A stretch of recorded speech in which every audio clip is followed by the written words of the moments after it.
अदक्षुण्डरिकाणिः समुद्रस्य गृहे मे पुष्पमालां समर्प्य पुष्पै पूजयामि नक्षत्रल పూలు తీసుకోండి కుడి చేతి నుంచి ఎడమ చేతిలో వేసుకోండి కమలహారసాలు వేసి నమస్కారం చేసుకోండి ఓం సుముఖాయ నమః ఓం ఏకదంతాయ నమః కపిలాయ నమః గణనాయ నమః లంబోదరాయ నమః వికటాయ నమః విఘ్నరాజాయ నమః గణాధిపాయ నమః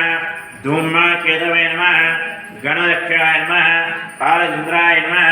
गजाननाय नमः भक्ततुण्डाय नमः शूर्पकर्णाय नमः हेरम्भाय नमः स्कन्दपूर्वजाय नमः श्रीमहागणाधिपतये नमः षोडशनामपूजां समापयामि धूपमाग्नेन वनस्पते बर्भे दिव्यमणिस्नाग्निम्बास्मिष्टास्मद्वे शिवः धनादिदार्घ्यणोदः धूपमाग्नेन साक्षात् दीपं मंगलार्घ्ये पट्कोंडि ओम वक्रतुंड महाकाय कोटिसूर्यः समप्रभः निर्विघ्नं कुरु मे देवः।